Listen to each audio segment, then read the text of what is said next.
Welcome, everyone. I'm so excited about today. Let's begin. Okay. Greetings to friends of the Center for Reparation Research, members of our advisory board, the network of scholars, colleagues of the UWI. Good afternoon, good night, and welcome to this another in the series of webinars focused on the CARICOM Reparation 10-point plan. First, let me acknowledge that the UWI Mona campus recognizes and declares that the land on which we operate as an institution of higher learning is the original or traditional territory of many peoples. The UWI acknowledges the First Nation comprising the indigenous people who were displaced by the Columbus Project and general European colonization, and the hundreds of Africans who toiled for more than 100 years as enslaved people on the old Papine sugar estate. The UWI recognizes their labor and sacrifices in preserving this land that has enabled the establishment of a university that now provides opportunities for many of their descendants to receive an education that they themselves were denied. The CARICOM Reparation Commission's 10-point plan of 2013 has offered the Caribbean a blueprint for development based on analysis of the lasting legacies of chattel slavery in the region. This development plan provides details on various areas of repair necessary to achieve stability in the region beyond the challenges of the past, specifically within the boundaries of our post-colonial plantation societies. The Center for Reparation Research has a mandate of education, advocacy, and research. It is the work to create a space for interdisciplinary discussion about the whys and hows for achieving fundamental development goals. Of course, we're talking not just about the region, but of course, the wider African diaspora. So let's consider a little further on the ways in which the CARICOM 10-point plan helps us to move forward. We recall that the case for political reparation must consider the need for physical reparation and cultural reparation in the post-colonial context when we place concerns of underdevelopment into focus based on the oppressive, extractivist, capitalist project of chattel slavery. From the proliferation of improper diets, low healthcare benefits, attempts at suppression or eradication of spiritual practices and cultural traditions, among others, the 10-point plan helps us to consider another kind of nationalist movement in the Caribbean, in the African diaspora, one which demands righting the wrongs of the past, and for us today, specifically in relation to cultural reparation. I am Sonia Stanley Nair, Director of the Center for Reparation Research, and it is my pleasure to welcome you to this next installment in our webinar series entitled Chattel Slavery and the Implications for Cultural Reparation. I'm delighted to see so many participants here to explore the cultural dimensions of reparatory justice.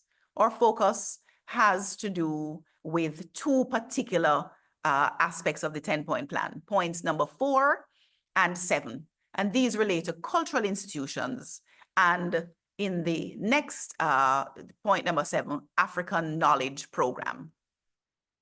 So these are crucial for rebuilding the cultural, intellectual, and historical identity of Caribbean peoples of the African diaspora more largely.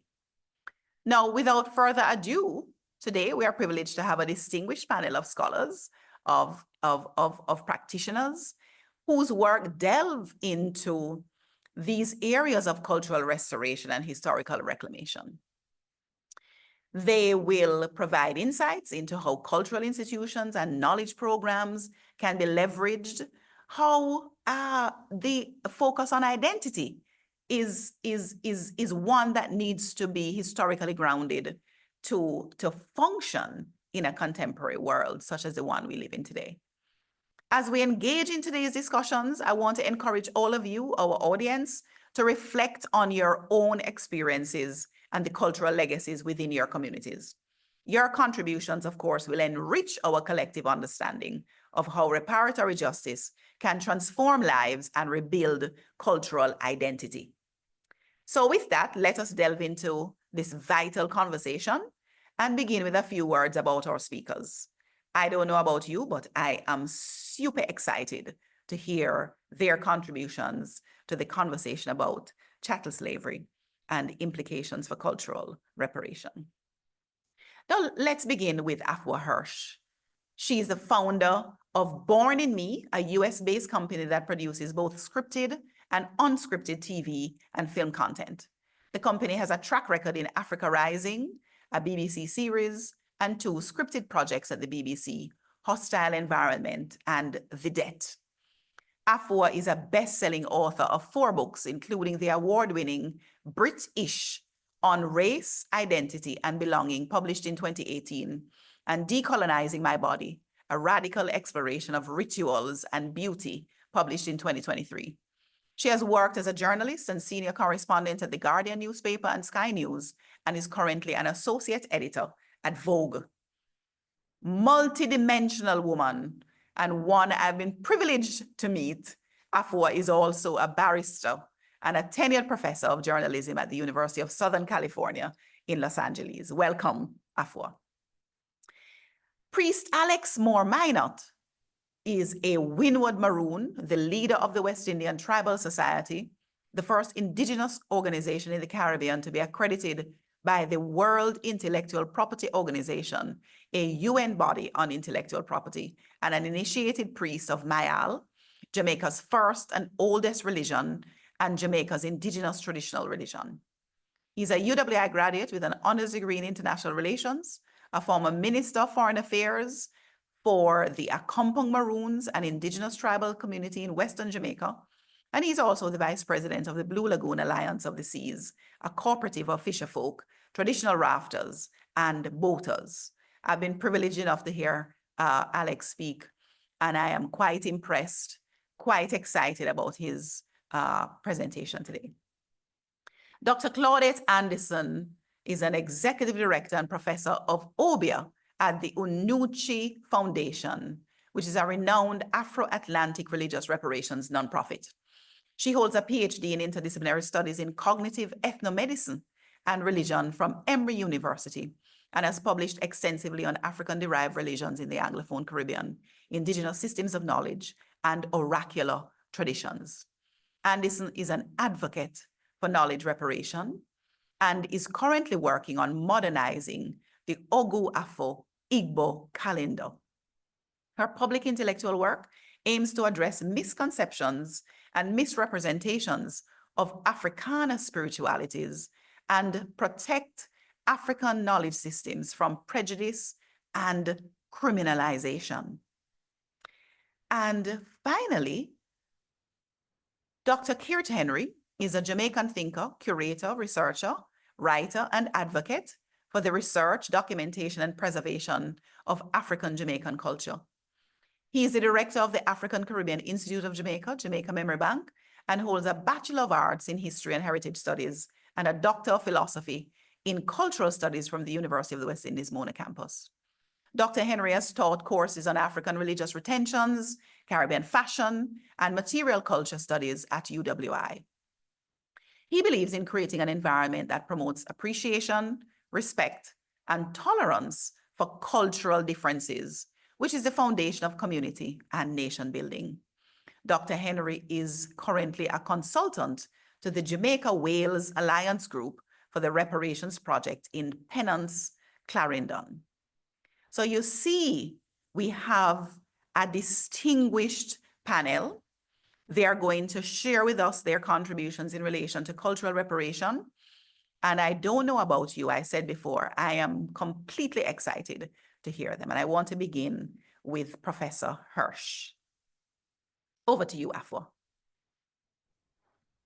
Thank you so much, Dr. Naya, and it's a privilege to be with you all today. I'm very self-conscious that I'm somebody on this panel who's not from the Caribbean myself and is not directly descended from the enslavement of Africans, although my family in Ghana, which is the country of my African heritage, were obviously impacted by the trade in enslaved Africans, just like every other Black person in the world, and everybody who is affected by the legacy of pseudo-scientific slavery and systems of white supremacy. It's hard to ignore that context as we speak today, at the beginning of, I think, a more visceral moment in global politics for understanding the power of white supremacist ideas and their resurgence, which feel linked in many ways to the growing visibility and confidence of our movement to demand reparatory justice and to assert our African cultural identities. So I just saying that and acknowledging my limitations and also my humility to be in this space and how much I'm looking forward to hearing from those of you on the panel who live and work in the Caribbean context and are grounded in many different ways in the struggle for me. I just want to talk a little bit about the storytelling around this movement, because that's really my focus. As you said so kindly, Sonia, as a journalist, somebody who's been telling the stories of the CARICOM reparatory justice program and the struggle for reparations in the US, and trying to join up those conversations in the public imagination, because one of the frustrations as somebody in the media is the way that our stories are so often told as separate events and discourses when obviously they're so linked. And the power in our unity as people who are fighting similar struggles in different but similar contexts in different places. So I really have spent much of my adult life both litigating as a barrister and also writing and reporting as a journalist on the movements that you are working in. And so I just wanted to speak about where I feel we are in the cultural moment of telling those stories, on making the struggle visible, why I think that's important, and how I think we can be strategic in further building the momentum and visibility of this movement, because obviously this is something that requires legal and diplomatic and political, but also mass mobilization, the cultural investment of people who are affected by this history across the world. So I want to talk about a few different ways I think that there are challenges and opportunities in that space of storytelling. I'll start with a note of optimism. Since the inauguration of Donald Trump on Monday, I've already noticed a shift in the tone of people who are more on the fence about wanting to ally themselves with movements for racial justice in general. I think that it's such a divisive and polarizing moment that many people who were ambivalent about where they stood or uncomfortable with choosing a side are feeling newly radicalized. And I say that not to be dismissive of how frightening the rise of the far right across Europe and the Americas is at the moment, but really to acknowledge that there's also an opportunity when powers of injustice make themselves so visible in a way so transparent that we have the opportunity to mobilize in a more straightforward way. So that's the first thing I just want to say as the context, since we're speaking this week of January 2025. I have noticed an acceleration in the language and detail in which stories about reparations are being told in the media globally. Obviously, I teach in the US and I still write as a journalist in the UK. And I'm in contact with many Black journalists throughout Europe and America and West Africa, where I also have many ties in the media. And I have noticed an increasing level of education among journalists. I think the work that you've been doing with CARICOM has really helped educate allies in the media about the seriousness of this movement and its momentum and the clarity of its demands. And I think that's really helpful in exploding the ignorance of people who push back against this, saying that it would be methodologically too difficult or too unclear, that having a clear plan that has so much research and science and data behind it has been really helpful and has been a tool for journalists as well to be able to tell this story in a clearer way. I'm increasingly frustrated though with the media. And I think for me, as somebody who spent my life as a news reporter, feeling that I frustrated or maybe exhausted the ability to reach people through well-researched, reasoned argument, have become really interested in the power of fiction and imagination and cultural storytelling. Obviously, as people of African heritage, we're so profoundly grounded in creative storytelling as a means of communicating, of documenting our histories, of sharing our values. And one of my interests now is how we can inject that into the space of films, novels, plays, fiction that really gets consumed as mass culture. And I think there's still a huge disconnect with the very conscious and conscientious work that happens in journalism and academia versus entertainment that's consumed by a wider audience but lacks the integrity and the substance of the kind of work that someone like me as a journalist has been doing, let alone people who are academics and researchers. So I'm really interested in how we can join those up, how we can start really harnessing the power of the entertainment space to tell stories in a way that don't just entertain, that really move us forward in a meaningful way towards the very clear and tangible goals that we're seeking. And so that's a thought that I would like to put out there for everyone here, that I'm really interested in. For example, I have a TV and production company, as you were saying, how we can create movies and TV series, for example, that are not dumbing down the fight for reparations, that aren't oversimplifying our history and our movements, that really speak to the nuance, but also the clarity of these demands, the urgency, the reality that this is an unstoppable movement. I know, for example, of 2 new TV projects that will be coming out in the next 2 or 3 years that are directly about reparations in the Caribbean and the US context, one of each, one that's American and one that's set in the Caribbean. And, you know, for me, that's really an opportunity for us to be injecting these projects with the truth and the substance of this movement so that it doesn't miss the opportunity of educating people and actually making our goals closer to attainment. So that, for me, is a huge area of focus, and I still feel often frustrated that the people who makes films and TV series are not listening to these conversations, are not really grounded in the work. They are taking the top line of an idea and then turning it into entertainment. And I'm not interested in entertainment that isn't grounded in the work.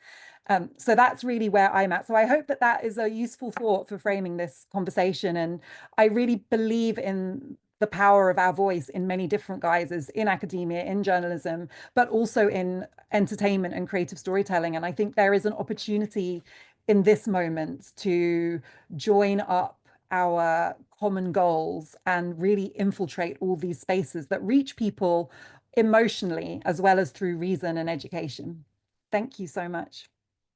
Thank you so much, Afua. I think what you're talking about as a way to invest in the kind of partnership required to really mobilize entertainment for edutainment purposes, where it is doing the work of education and entertainment simultaneously. I think that's really where we must go. And it is about meeting those who are in need of education at whatever level in the spaces where they're already operating.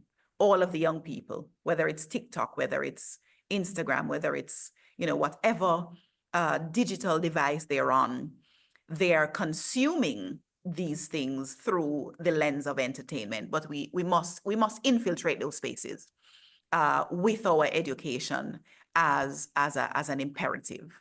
So I hear you loud and clear, and I think we're going to talk so much more about the ways in which these partnerships become critical in the kind of work that we're doing.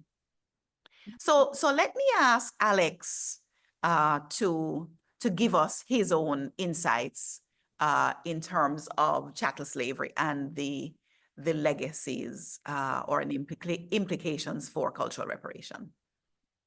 Sun love, everyone. Can everyone hear me clearly? Yes. Okay, great.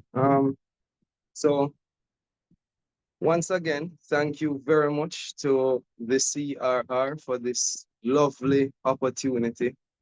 I must say that I was very heartened to see the invitation. And you know, Dr. Stanley Naya has said so many good things about me. I must say thank you. Sometimes when you're a bit younger, I think that you fear that there isn't enough recognition for the work that you do. And because I approach this matter from a very culture-based and grassroots-based standpoint, I sometimes fear that there will be no academic recognition. But I've been given this opportunity, and I must say thank you very much to the center, to Dr. Stanley Naya, and to the entire team for inviting me to this. So if you look here, you will see this presentation. It's just a few slides. Isn't anything too major, but what I hope to do is carry our audience through a simple sequence so that people can understand why this matters to me personally and why it would matter to the indigenous people of this land. And when I say indigenous, I must make it very clear. There is a narrative that is perpetrated by the colonizer and by those who sympathize with the colonizer's version of history.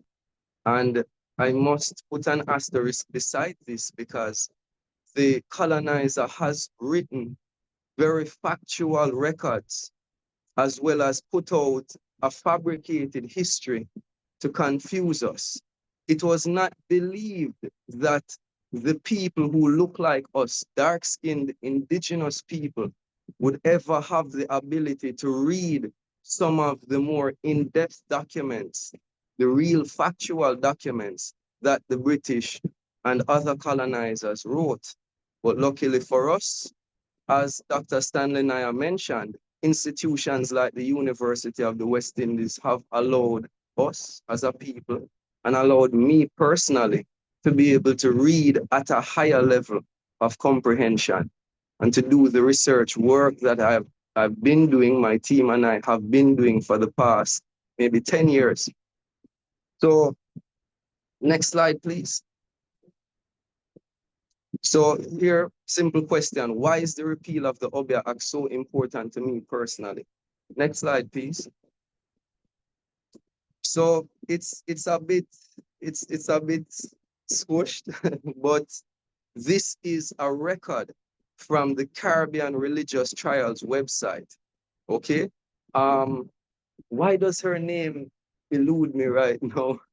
It will come back, and maybe Dr. Stanley Naya can help me.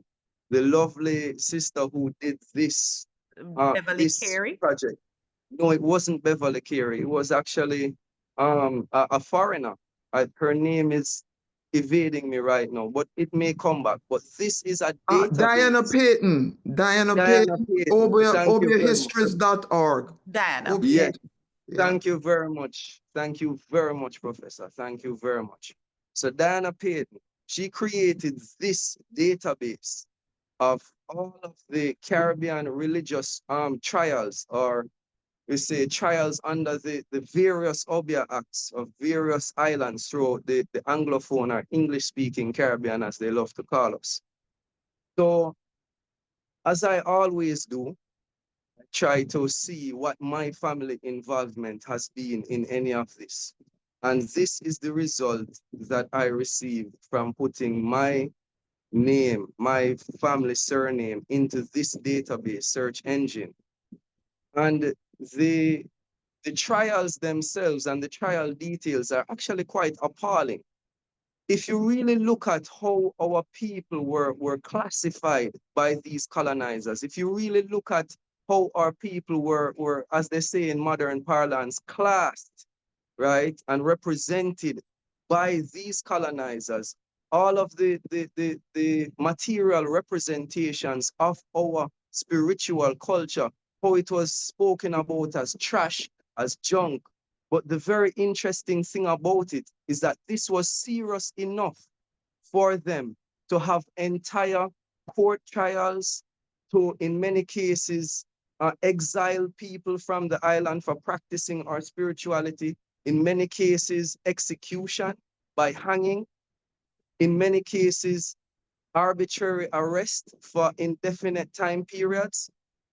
This is what I realized, that my family, my own bloodline, my ancestors had suffered under this act. I'd wondered for a very long time why I had chosen this path.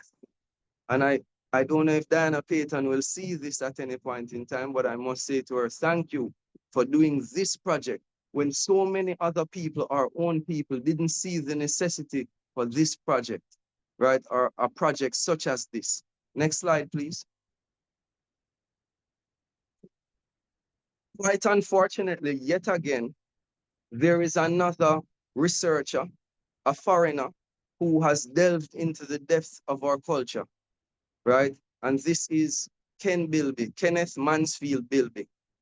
And the detail that he took, the depth that he dove into our culture, our traditional spirituality really woke me up personally.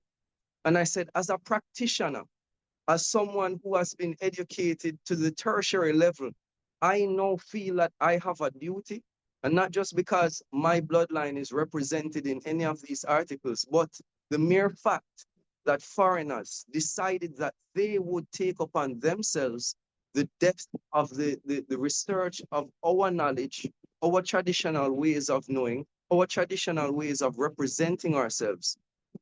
This really sparked something within me.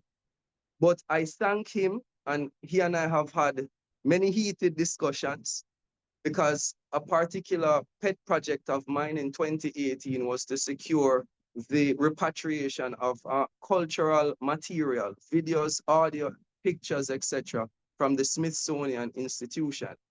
And what I got, and this was for the Rio Grande Valley Maroon community, and what I got, I was happy about, but at the same time, they were barefaced enough to say, we have so many more articles, so many more recordings of your culture, of your heritage, etc. But you're going to have to fight us for it, right? And this they were making absolutely plain and clear. But I still thank Kenneth Bilby for placing things like this on record, because these records of bloodlines only truly exist within an oral space, within the singing of the bongo people who play the kumina drum. And we knew throughout oral history, throughout our family, that our people come from a long line of healers, priests, all of these various things, dancers, oral historians. And so it was incumbent upon me as an individual to pursue this research work. So I just thought it was important to say why I personally had to involve myself in this struggle. Next slide, please.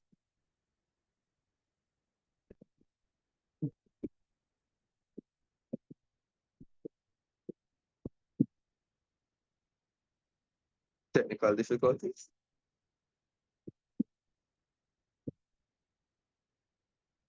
Okay, thank you very much. This is an excerpt from one volume, I think it was volume 3 of Edward Lang's so-called History of Jamaica from 1774. And as a young man who was initiated into a traditional Myal society, actually more than one, right?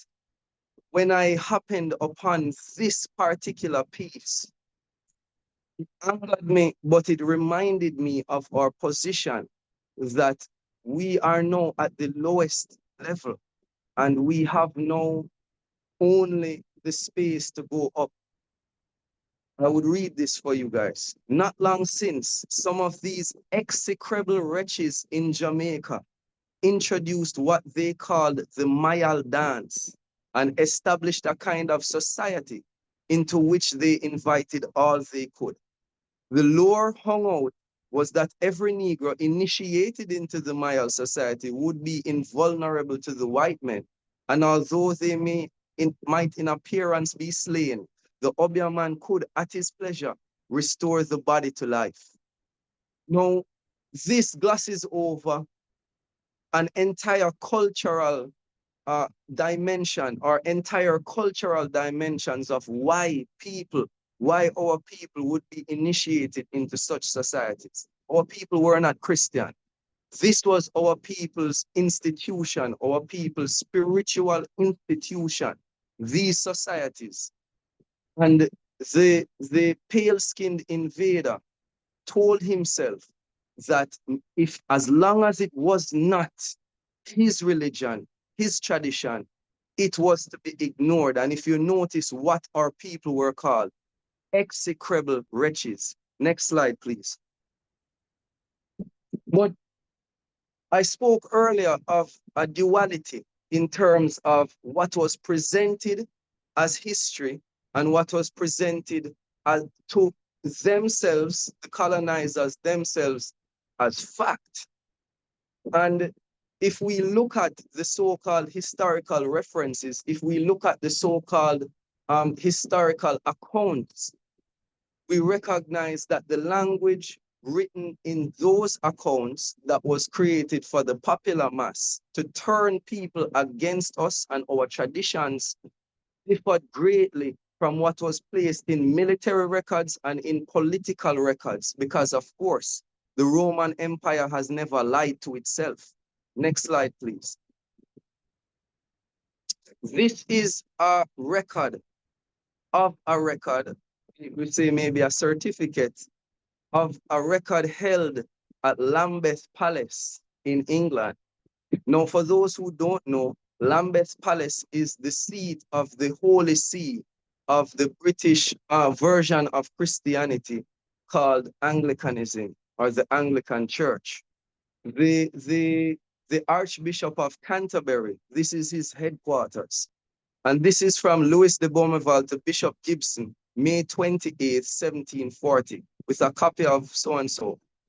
He has, and that is Louis de Beaumont. He has baptized 113 persons, of whom 93 are Negroes.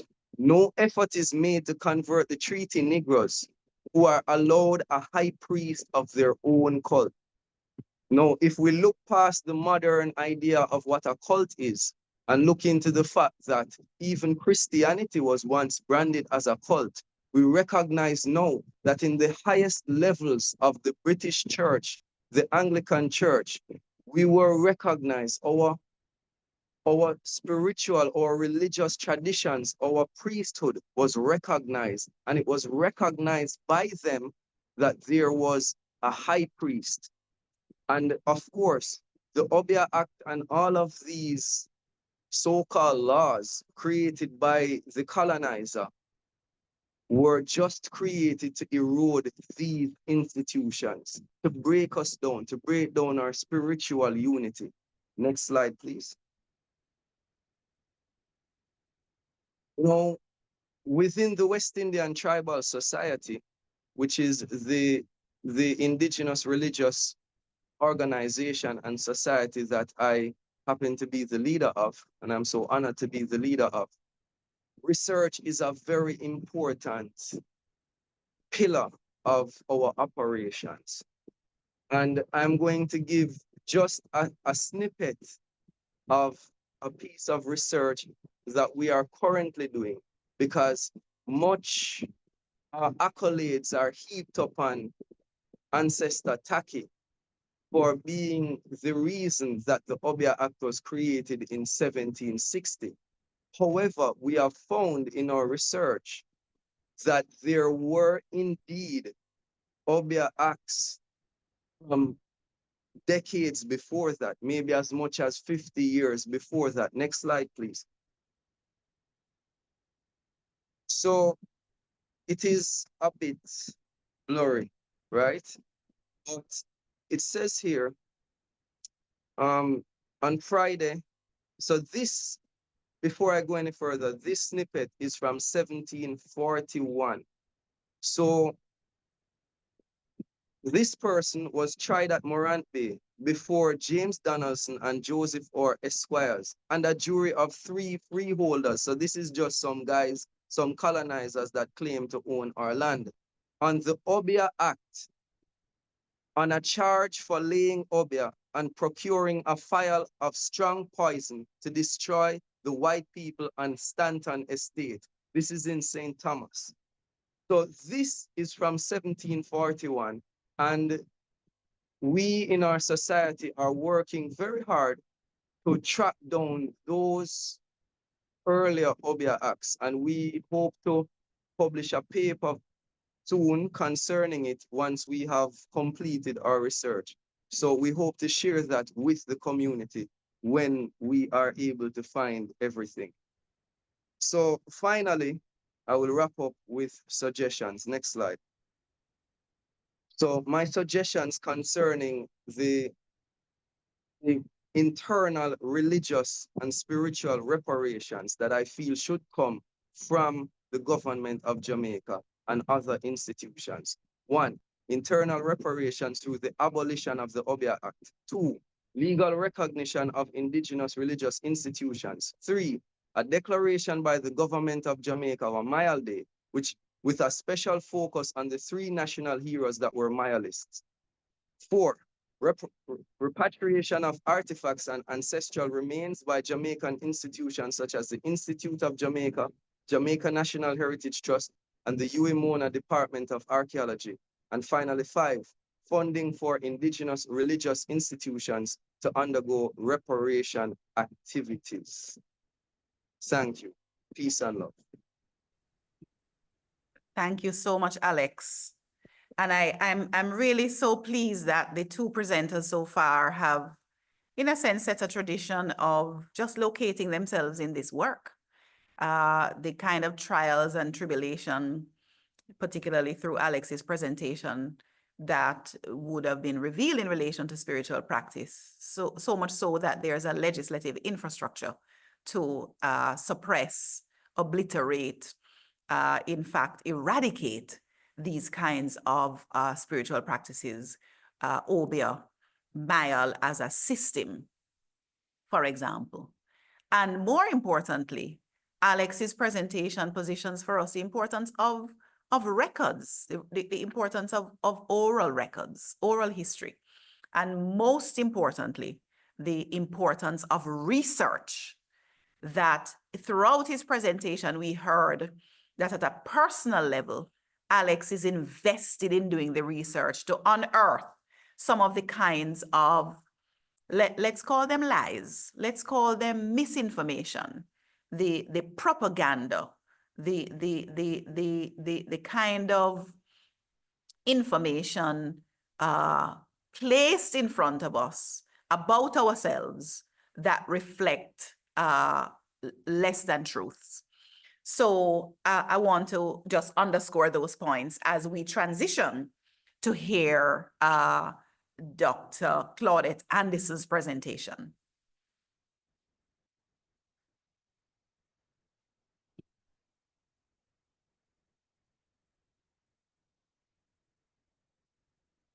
Unmute, Claudette, we can't hear you. Oh, I'm unmuted Yes. now. Thanks, everyone. Thanks, Anya. Good afternoon. Chattel slavery and the implications for cultural reparations. I think the first 2 speakers have touched on something, education.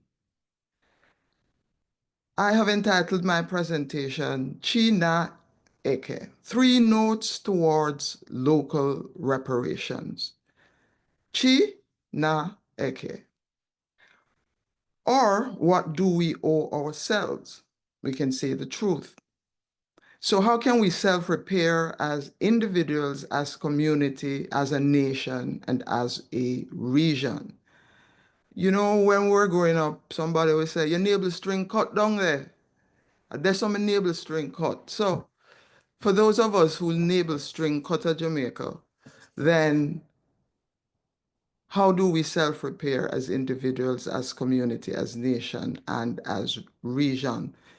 The Igbo culture says that basically you have 2 shrines, Chi, which is your individual self or God, and Eke, which is the community. So I know that a lot of people think about reparations in terms of what people can give us, what the evil others owe to us. But we need to ask ourselves, what do we owe ourselves? And that is also to say, what do we know? What do we owe our ancestors?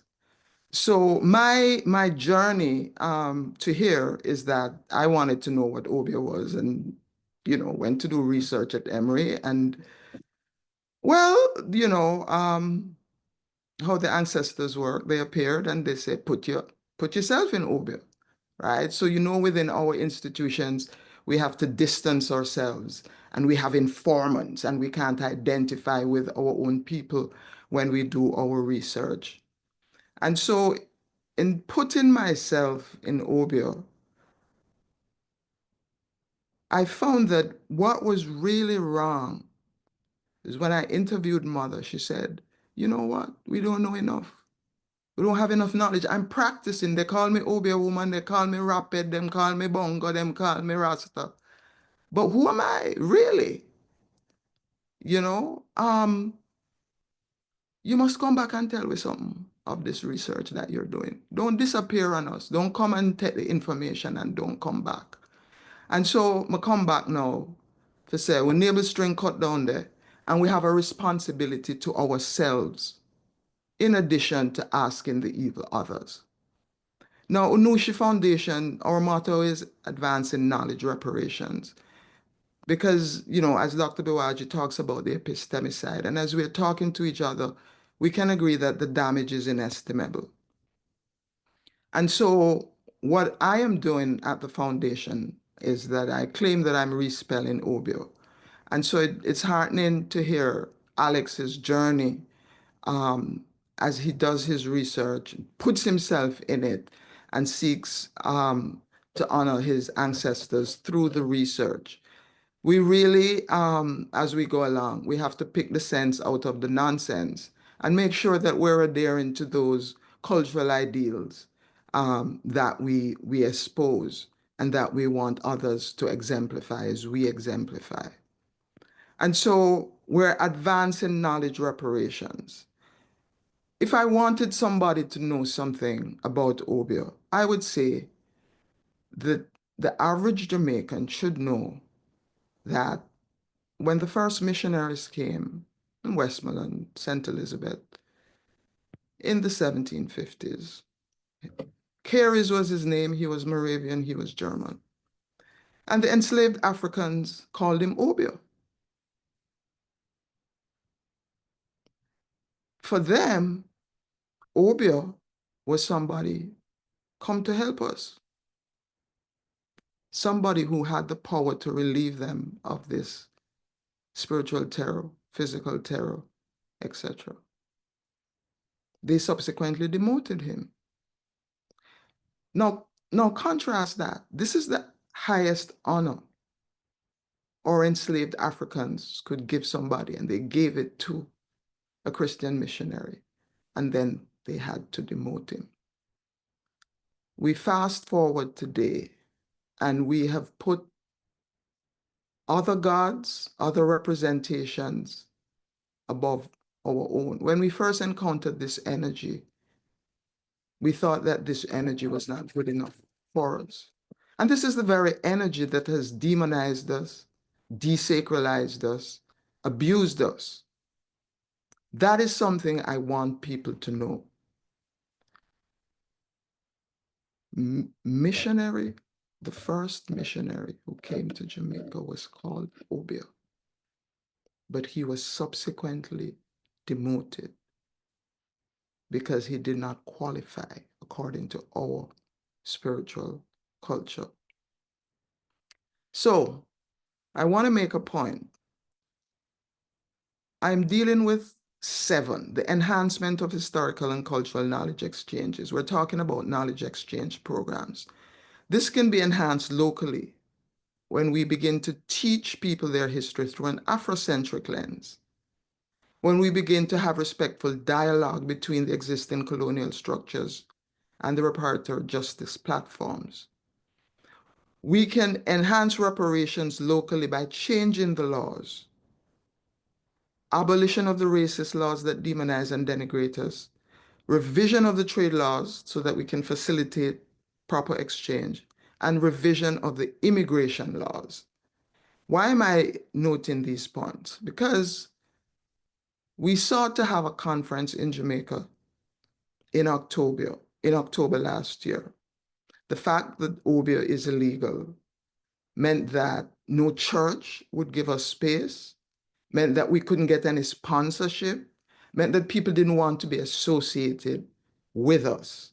There was no freedom for them to engage with us because our practice is criminalized. Even more so, the average Nigerian has to get a visa to come to Jamaica, and Jamaicans have to get a visa to go to Nigeria. We have not dealt with movement between our countries, free movement and free trade between our countries. So I wanted to bring the Oja player Gerald Eze to introduce the different sound into our consciousness. This is knowledge reparations. When people think of the flute, they don't think Obeah. When you say Obeah, they're thinking, oh, as the colonizers and the slaveocracy said, feathers, right? Poison, Bigfoot, right? This is what we've come to learn of our tradition. But in Nigeria in particular, and the Unuchi Foundation uses an Igbo-centric lens because we've found it easier. This is where we were led. And so the young man goes to get his visa. I made sure to test the system to put that he was coming to an Obeah conference. He couldn't get a visa to come into Jamaica. So there's this disconnect between what the commission and the council wants. The Reparation Commission 10-point plan is there, but the CARICOM government, Jamaican government in particular, how can we facilitate exchange if our practices are still criminalized? And if the criminalization of those practices prevent us from exchanging with each other? So it's very, very urgent that we look at the laws. And so I'm saying, Obeah Republic, how can we go into republicanism without addressing some of these issues? When we say that we want to govern ourselves, we're represented by a Black majority. Are we saying we're going to change the names of the parishes, for example? Are we going to begin to change the curriculum in schools to teach that some of our national heroes were actually spiritual practitioners, Obeah practitioners? Are we going to tell the truth about Nani? Will the church, the Anglican Church, for example, donate land and space for us to have those engagements? How do we go about beginning the dialogue locally amongst ourselves about what we want for our nation, for our region, for our community? Can we as a Black majority population finally make our country into a place that our ancestors would want to live? Will the new republic being proposed properly reflect the history, culture, and concerns of the descendants of enslaved Africans and the indigenous people? Will, for example, Alex is asking for a Myal Day. Will we adopt one of the African calendars? Part of what Unuchi Foundation does as knowledge reparation is to advance the Igbo calendar. We want the Akan calendar. We want calendars that are non-Gregorian to choose from in order to redirect ourselves. Are we going to have language programs? Part of what happened was that we were cut off from our languages. When will the universities and colleges begin to teach African languages? When will secondary and elementary schools begin to teach languages? Our God is in our language. When will we, for example, have a program for the reparation of markets? In our ancestral homes, marketplaces were shrines. If you go into Papine Market now, you walk back out. How are we going to fashion a society that's representative of us? We need the knowledge, and we need to have a bridge between what happens in academia and what happens in government? How do we involve the people more? How do we get the people's stories? How do we account for the diaspora? So when we talk about the implications for cultural reparations, what can we do for ourselves as individuals? How do we repair ourselves? For example, can we begin to just say good morning again? Greet each other when we see each other. If we're looking for what obtained in our communities before we were enslaved, before the evil others, let us begin to exemplify those things.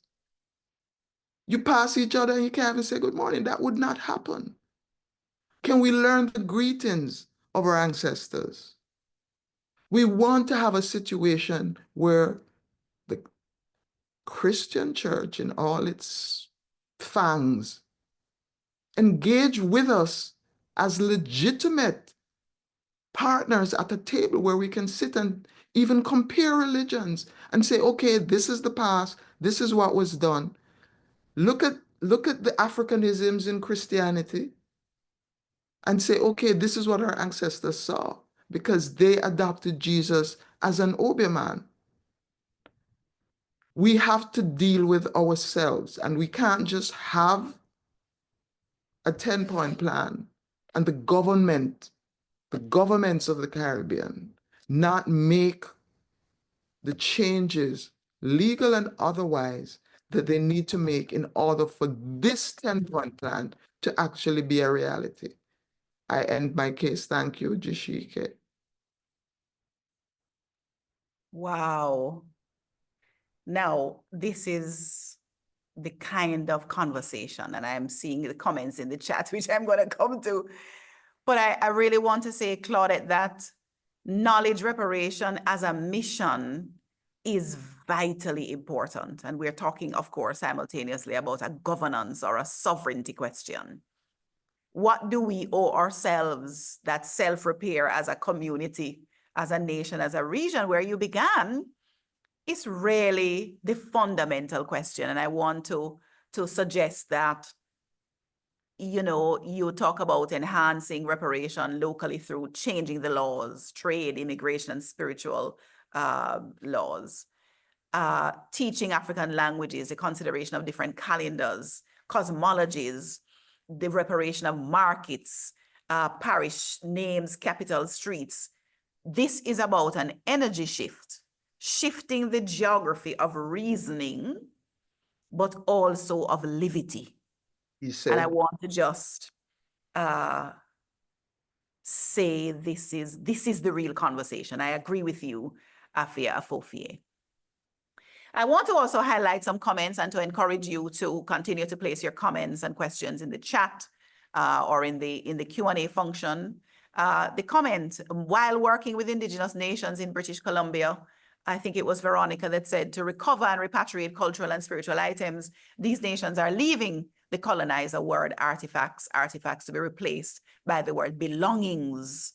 I now use this word exclusively. Yes, it is our belongings. These are our belongings. And I know Afua can relate to this word because it is about, there are several dimensions to this. It is a sense of belonging.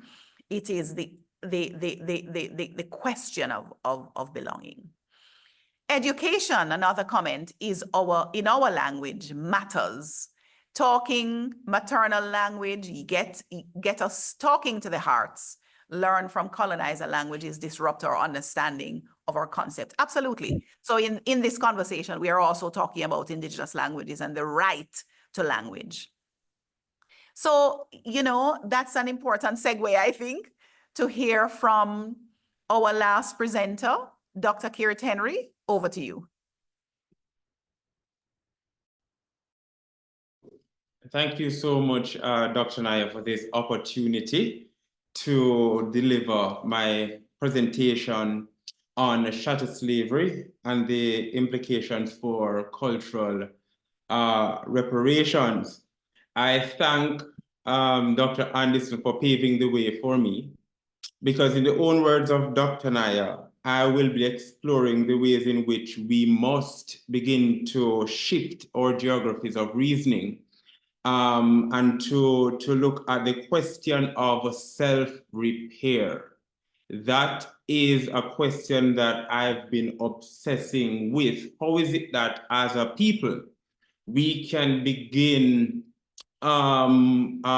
initiatives and activities in terms of repairing ourselves? And in the Nettelfordian concept, inward stretch, outward reach. That's the basis of my presentation today. The idea of continuing to stretch inwards and pull from within us whatever we need to ensure and to continue this project of cultural reparations. My presentation this afternoon will take an institutional approach. I will be looking at the system of chattel slavery. That's where I will begin. And then the establishment of institutions of advocacy by the government towards or to facilitate cultural reparations. Now, as I begin to talk about the system of chattel slavery, it is important for me to begin with an important process that happened on the sugar plantations, and that was the process of seasoning. Now, Orlando Patterson described this process as the, and I quote, the adjustment of the African to his slave status on the plantation.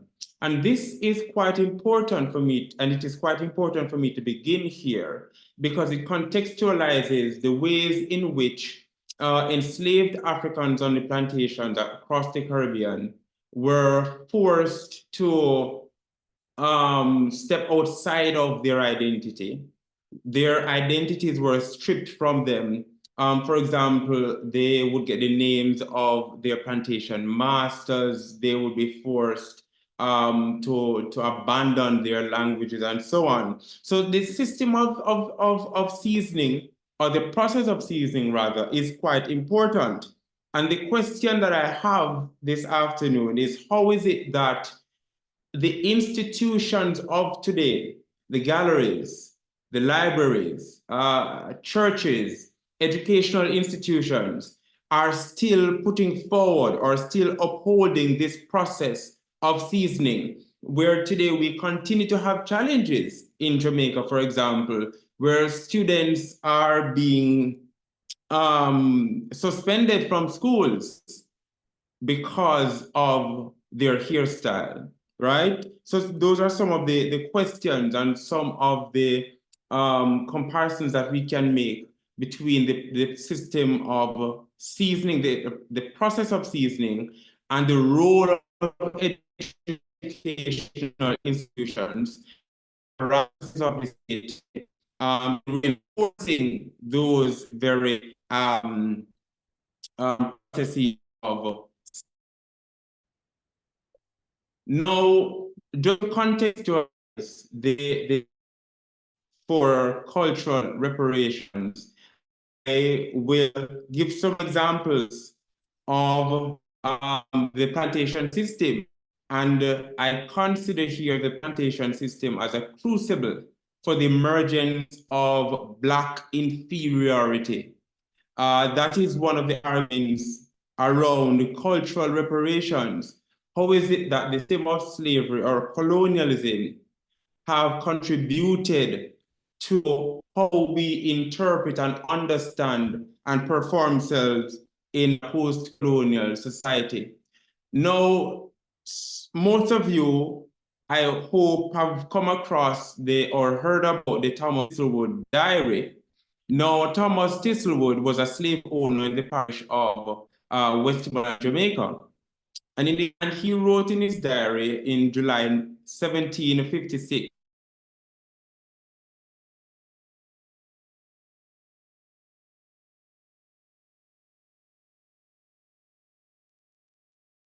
am I being heard? Yes, you're back with us now. Go ahead. Okay, perfect. 1756? Right, where he ordered a punishment to be done to an enslaved African on his plantation who went by the name of Port Royal. And this punishment was for the crime of running away from his plantation. Thomas wrote in his diary that they, and I quote, they gave him a moderate whipping, pickled him well, and made Hector shit in his mouth, immediately put in a gag whilst his mouth was full, and made him wear it for 4 to 5 hours. And this is the kind of dehumanization as it relates to the treatment of enslaved Africans on the plantation and the sort of inferiority that surfaced among our people because of these very treatment.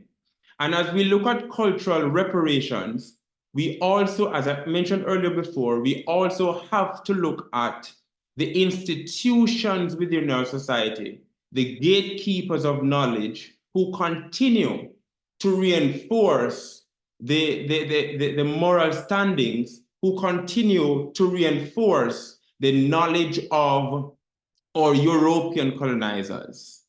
We're talking about the libraries, we're talking about the universities, certain legislations that are still in place within government, certain policies, right?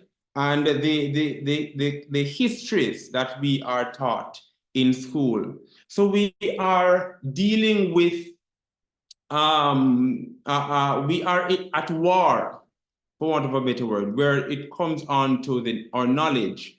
What do we know? How do we know what we know, right? And the implications of what we know. So for example, our understanding of self, or questions of belonging within a post-colonial context, or level of acceptance around our Black identity, or cognitive reasoning of ourselves and those within our community.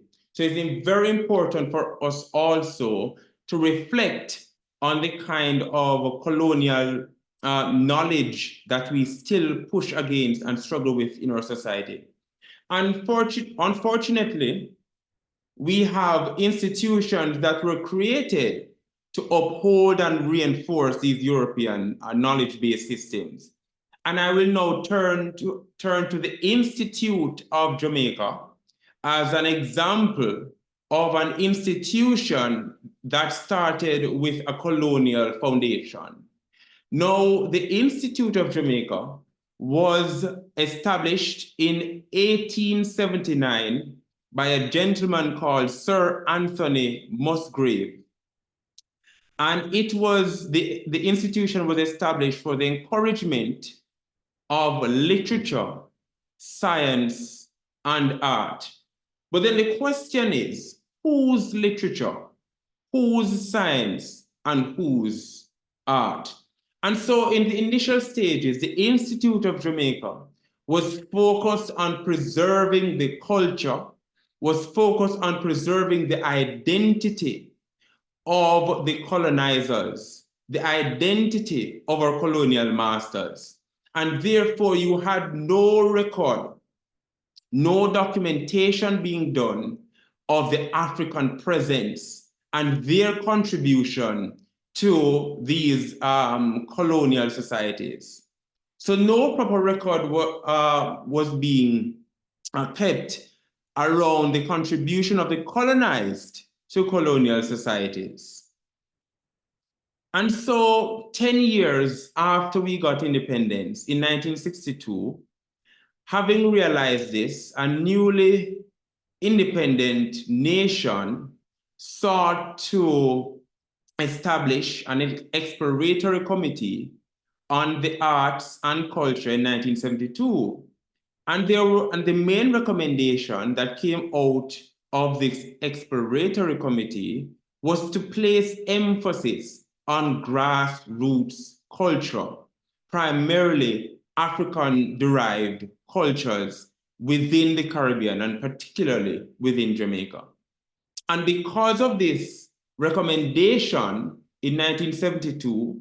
Then you had the establishment of the National Gallery of Jamaica, the National Library of Jamaica, and of course, the African Caribbean Institute of Jamaica. And these institutions now began to seriously take on the question of self-reparation through their mandate. I will now focus on the African Caribbean Institute of Jamaica as a government-established institution to call for and support an accelerated decolonization. Now, the African Caribbean Institute of Jamaica was established to document, preserve, and disseminate information around the African presence in the island. And this, of course, such an institution lends itself to a kind of political mission in advocating for marginalized groups within society. So expressive forums, and presenters earlier mentioned some of these expressive forums, which would have been marginalized and outlawed because of the kind of colonial discrimination that happened or that is currently happening. So the Obeah law, for example, the banning of drumming, these are quite important for us to continue to reflect on. We are talking about the struggles, the epistemic struggles with African-derived forms, such as revivalism.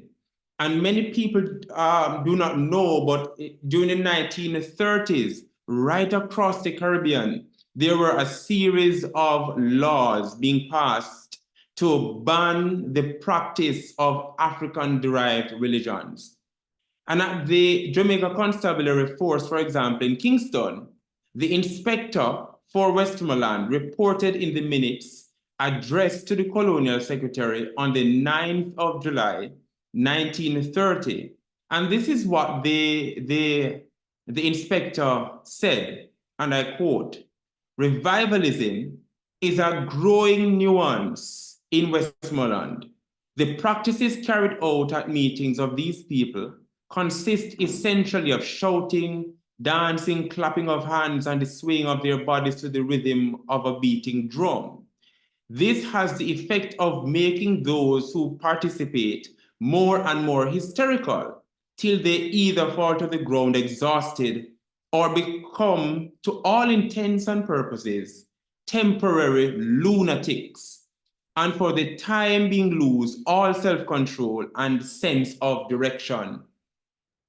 I am interested here in the ways in which madness, in the ways in which lunacy has been used as a tool to silence African-derived expressive forms within our society. Cases come to mind when I talk about this. Alexander Bedward. At one point, Bob Marley was considered as a madman. Marcus Garvey was considered as a madman. So it's very important for us to continue to look within ourselves and assist each other in this question of self-repairing. It is very important for us to continue to reflect on our own position within society and reflect on the ways in which we contribute to the very system of colonialism, to the very system of colonial oppression. Now, decolonization is another important term within the context of colonial reparation. Now, when I talk about decolonization, I talk primarily about the two forms of decolonization: the epistemic decolonization, in which we have organizations and institutions who are working and advocating and assisting us in coming to the realization of who we are as a people.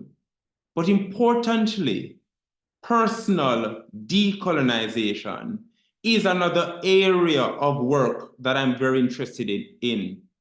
How is it that we can continue to reflect on our positionality within society and question the systems of knowledge that we have come to know? How is it that we, through African-derived religious expressions such as Obeah, such as Kumina, Rastafari, Revival, can contribute to our understanding and our practice of psychological healing, not just physical or bodily healing, but psychological healing? How is it that we can employ personal decolonization in contributing to the extent to which we respect ourselves, whether as individuals or community? How is it that we can pull on African terms such as Ubuntu, which speak to the cohesiveness and the continuity and the unity of people within communities? We must be convicted, therefore, in terms of our understanding of self, and in terms of our raising of the kind of consciousness that we need to function and carry out the mission of decolonization, to also carry forward the mission of cultural reparations, which begins with ourselves. It makes no sense for us to be advocating for cultural reparations when we ourselves have not been liberated, have not been emancipated from mental slavery.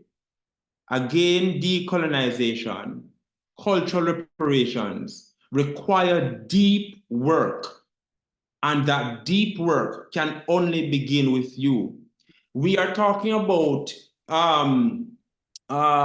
challenges such as, and systems such as, or knowledge such as Afrophobia. We continue to grapple with Afrophobia, especially in Jamaica, the fear of all things African. There's a saying, if you're white, you're right. If you're brown, you can't stick around. But if you're black, you have to stay at the back. And that, that idea continue to find its way, not only within our minds and our ways of thinking, but also in the very institutions that we lead, in the very institutions that we depend on within our societies. So there are several challenges that we continue to have as it relates to cultural reparations, as it relates to our own self-decolonization, as it relates to the kind of deep work that is required to contribute to the sort of liberation that we need. And so institutions like the African Caribbean Institute of Jamaica, Jamaica Memory Bank, continue to empower local communities, such as the Maroon communities, Rastafari mansions, and so on, to begin to see themselves as agents in this process of cultural reparations. As an institution, we continue to hold educational programs, such as lectures and exhibitions and so on, as a way of reaching, as a way of teaching individuals. So I will end by saying it is important that we continue this conversation, high-level conversations around cultural reparations, but it's more so important for us to continue to do some self-reflection and introspection to examine our positionality within this movement. Thank you for listening. Thank you very much, Dr. Henry. And I want to just begin by highlighting one of the comments in the chat. Colorism at its finest among ourselves. There's a deep colorism in Jamaica. There's a long way to go in educating ourselves from mental slavery. There is so much that you have shared, Dr. Henry, and I want to go straight to the point about self-repair, that the institutional approach where you began took us onto the plantations and off the plantations, into government, into our institutions, and really reflected on the ways in which we must dismantle the institutions, including the legislative structures that do not serve us. I think decolonizing the self as an emphasis came through a number of these presentations. Epistemic decolonization, personal decolonization, we heard those from Dr. Henry. And that spiritual practices, the reclamation, how are we going to heal if not through decolonizing the self? This is deep work, we heard. And there is much to be done in terms of allied partnerships, forming alliances within and across communities, within and across nations, to begin to engage with agents in the cause of repair. This business of repair is big work, is deep work, is lasting, almost everlasting work. And we are in a context where this work is vital for us, considering our historical oppressions. So I want to just encourage anybody, if you have any questions, please let us have them in the chat. For any of our presenters, we usually go for about an hour and 15 minutes. We are beyond that time, but I will allow some time if anybody has comments or indeed any questions for our panelists. If there are none, what I would do is simply ask each panelist, and let me apologize right now also, Dr. Afua Hirsch had to leave because of Professor Hirsch had to leave because of another engagement. But let us now see if there are any comments or questions. How can we stay in touch with each panelist?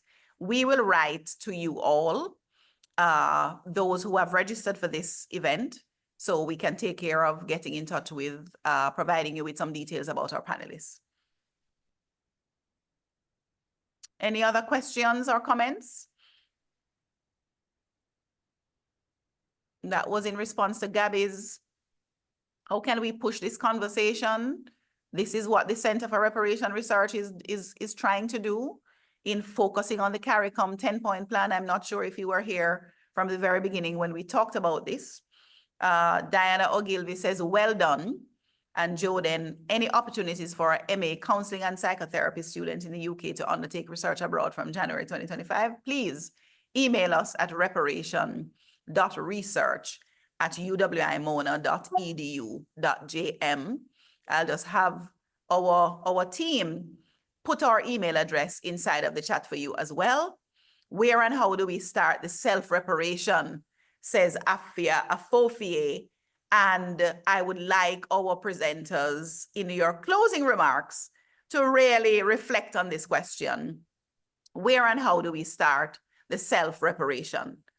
Winifred says a big congratulations for putting this together. This is our work. I want to remind us that the Center for Reparation Research is about this mission of education, of advocacy, and of course, of research.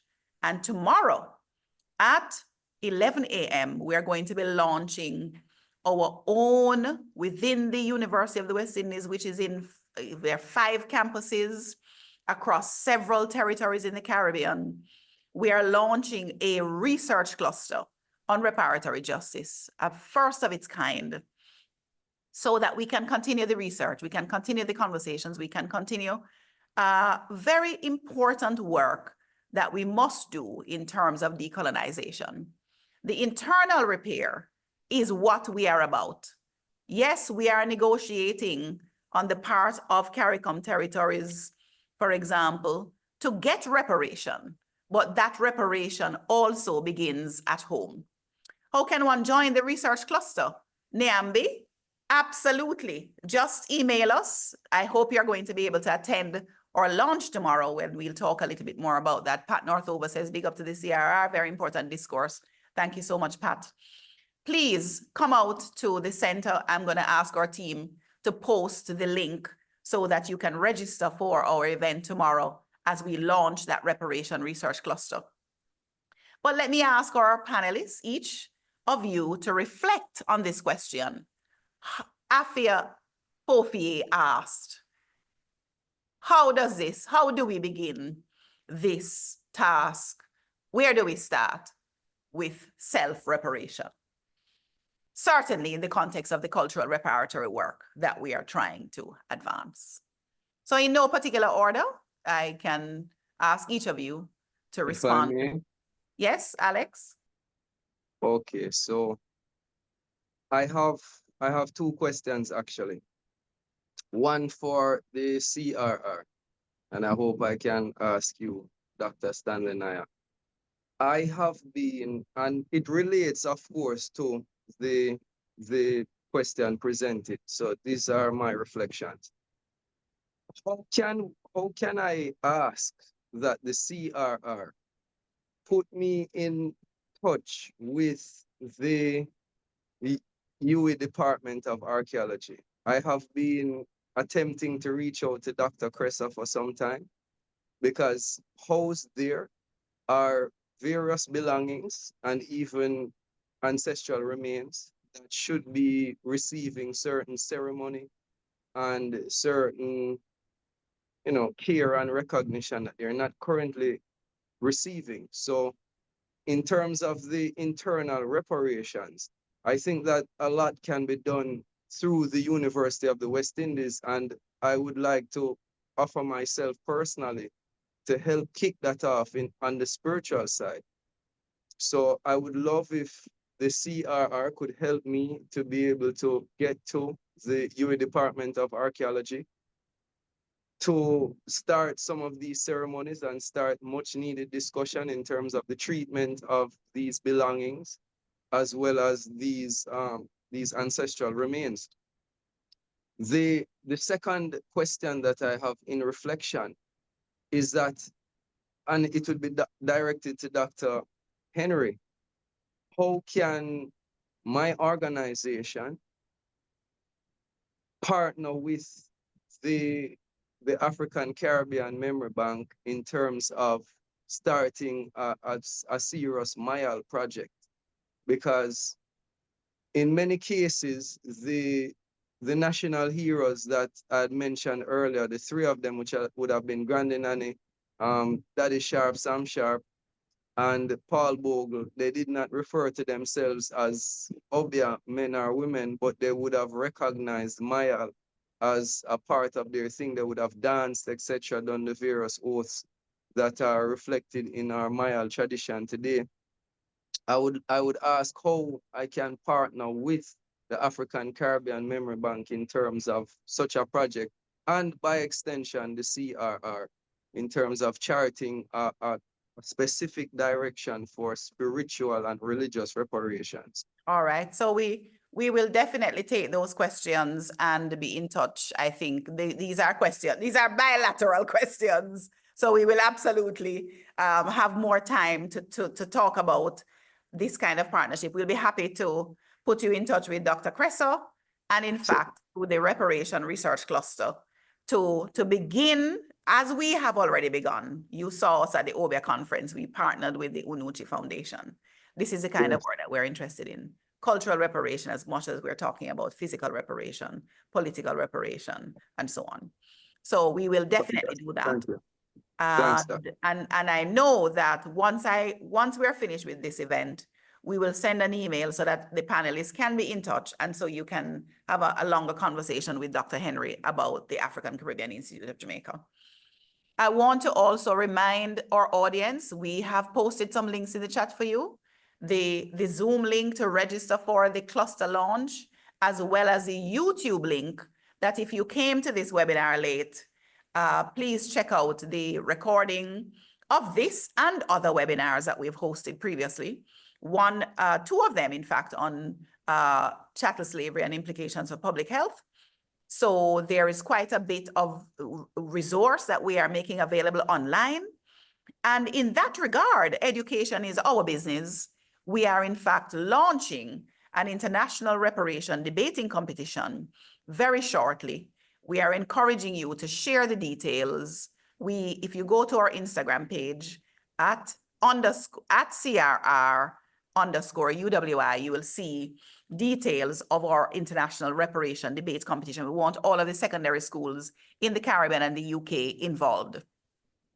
So yes, Veronica, you are very welcome. Thank you for the links, she says. And of course, now over to any of the other panelists who want to respond to the questions or just in fact your closing remarks. Yes, let me close by saying, I noticed someone has asked what a decolonized Jamaica would look like. I think that's a very interesting question, and I just want to put it out there for other people.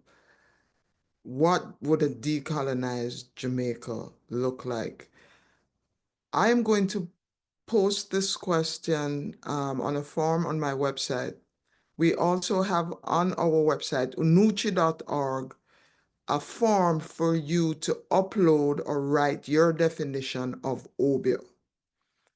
Tell us how you would define the practice. As a Jamaican, as whoever you are, as somebody as a concerned person. So that's one. Decolonized Jamaica, for me, would really be a place where it's very simple. We affirm our Africanness. We have institutions and things that represent us. A place where people don't bleach. A place where people have knowledge of their history. A place where people are free to be truly sovereign because they have self-knowledge. It is the epistemicide. It is the lack of knowledge that is hindering us, and the institutions that continue to prevent us from knowing ourselves.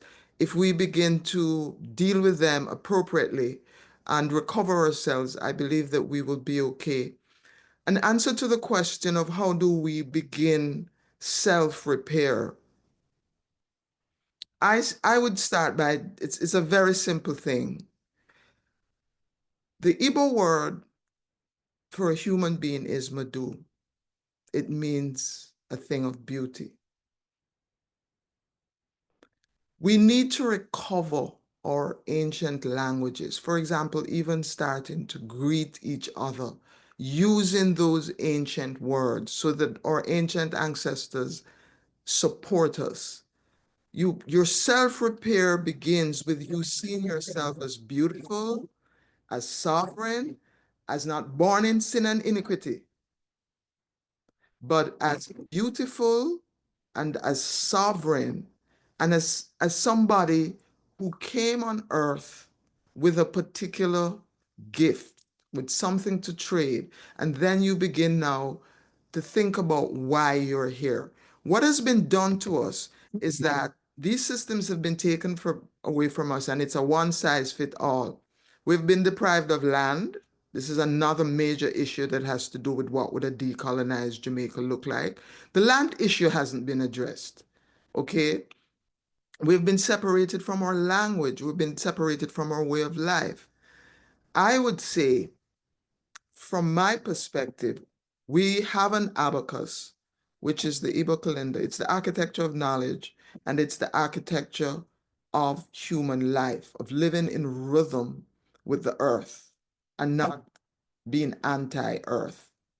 And so I would offer to you the Igbo calendar, and I would offer to you the word Madu, and I would say, begin to find a system, a non-European system, within which you can safely, and this is why I use the calendar, it's seamless. Nobody's gonna say you Obeah them or you don't Obeah them. It's a calendar. This was a way of life. Obeah was a way of life. It wasn't a demonic spiritual practice as has been described. So if you find an ancient West Central African calendar, or any for that matter, just because of the space we're in.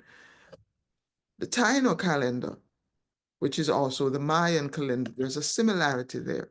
We begin to reorient ourselves in the ways that our ancestors lived. Remember, these were people who were post-literate, who decided they were going to live in concert with the earth.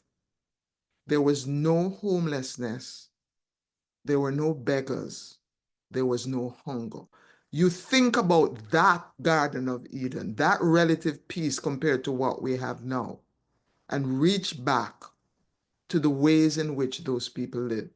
And so I would suggest to you a West Central African calendar that you find favor with. Thank you. Thank you very much, Claudette. Boy, oh boy. This is the most active chat we have had in a webinar so far, and it speaks to the fact that there is so much resonating with our audience. And I really want to thank you for your engagement. And some of our questions we've answered in the chat function. We've also responded in the Q&A function. We've also responded in the chat. But we are certainly going to be able to keep in touch with you. I want to acknowledge the comments so far and to say, yes, this is vital work that we all are doing together collectively. Your comments, Dr. Henry, before we close? Thank you, Dr. Nayo. Where and how do we start the process of self-reparation?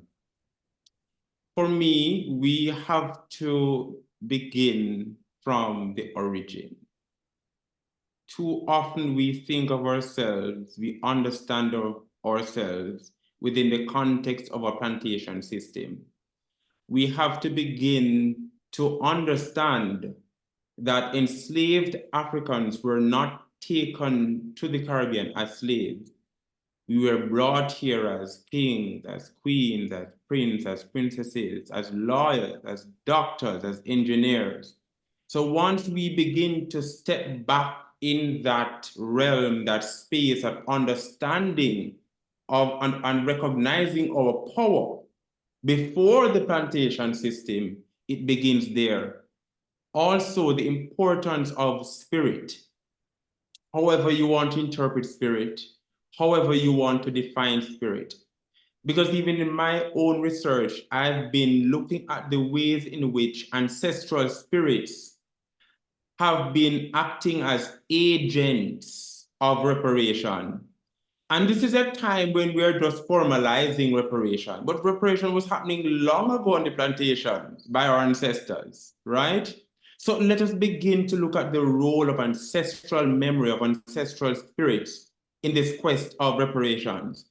And I just want to say that when we talk about reparations, when we talk about decolonization, it has no place for selfishness. If you are in this work for what you can get out of it as an individual, then you're on the wrong pursuit, right? So you have to begin to think about yourself as an agent who is carrying forward a mission that is greater than you.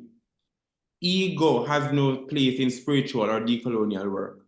And finally, the importance of a community. Too often, you know, we are socialized away from each other as a people by our European colonizers. We must begin to think of ourselves as a community. Division is a phenomenon that is really destroying the Black community and destroying the diaspora. So it's important for us to go back to the African word Ubuntu, and for us to understand the concept of I am because we are. Thank you. Beautiful. Beautiful. I can't think of another note to end on. I have posted in the chat, we have the team posted interesting links for you.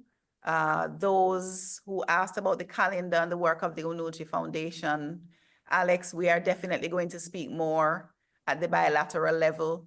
This has been an amazing conversation. we are left with thoughts and the real work, the deep work of decolonizing the self. And through that work, institutional, symbolic, cultural decolonization. And that indeed, and in fact, many of the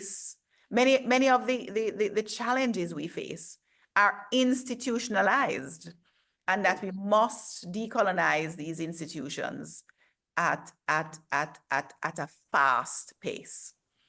There are so many fabulous comments in the chat. I know you all were engaged and reading each other's comments, and they were even enlightening for me. I want to thank all of you who have stayed with us the course of this conversation, this important conversation. There is a need indeed for education, and that's the work that we're doing, not only at the level of higher educational institutions, but at the community level. Stay tuned for more from us at the Center for Reparation Research.